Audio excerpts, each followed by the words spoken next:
আমাদের বেনজির সাহেব, যার অস্ত্রের মাথায় শেখ হাসিনা ক্ষমতা আসছে, এখন কি দেখি হাজার হাজার কোটি টাকা সম্পদ। সে কথা বলবে কেন? আমাকে বলুন তো, কেন কথা বলবে? আজকে প্রশাসনের অবস্থাটা কি? যা ইচ্ছা তাই করতেছে, সেখানে তাদের কন্ট্রোল করা হয়েছে। আজকে আমাদের যাদের উপর ভরসা করি দেশ রক্ষার সেই বাহিনী, কোন কথাবার্তা শুনেন? এই যে বিডিআর মেরে ফেলছে, কোন বক্তব্য শুনছেন কারোর মুখে? কোন মুখে বক্তব্য নেই।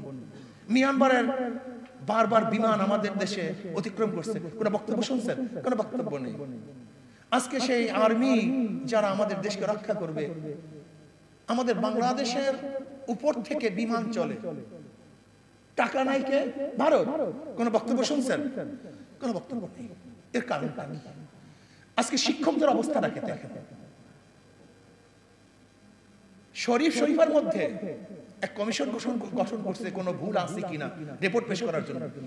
সেখানে দেখলাম কিছু মৌলবীও আছে, আবুল ফজল ফয়জিল গোষ্ঠীও সেখানে আছে। এটা আশ্চর্য হওয়ার কিছু নেই, এটা আশ্চর্য হওয়ার কিছু নেই।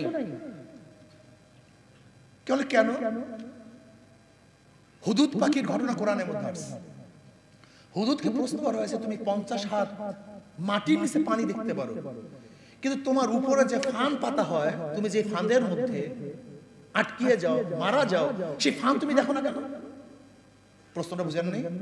তুমি 50 হাত মাটির নিচে পানি দেখো, তা তোমার উপরে যে ফাঁদ পাতা হয়েছে তুমি সেটা দেখো না? তাহলে হ্যাঁ, আমি 50 হাত মাটির নিচে পানি দেখি, কোনো সন্দেহ নেই, কিন্তু ফাঁদ দেখি না কেন? কারণ যখন পুঁটি মাছের লোভ আমার চোখের মধ্যে চলে আসে, পুঁটি মাছের লোভ যখন চলে আসে, লোভ আমাকে অন্ধ করে দেয়। লোভ আমাকে অন্ধ করে দেয়। এই অন্ধের কারণে আমি মারা যাই, কিন্তু উপরে ফাঁদ দেখি না।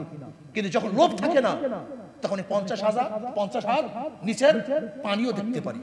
ঠিক এই মৌলবীদের যখন লোভ চলে আসে, তখন ঈমান থাকে না, ইসলাম থাকে না, তখন শরীফের মধ্যে কোনো দোষ ত্রুটি দেখে না।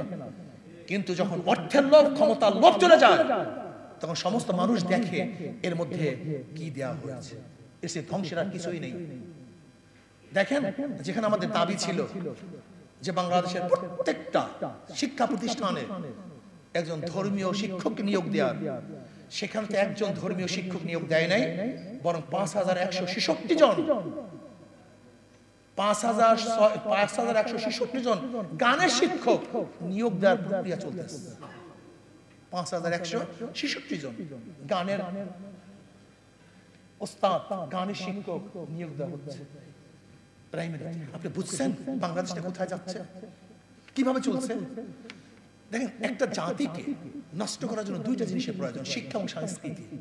শিক্ষা ও সংস্কৃতির মাধ্যমে একটা মুসলিম জাতিকে হিন্দু বানানো যায়, একটা হিন্দু জাতিকে মুসলিম বানানো যায়।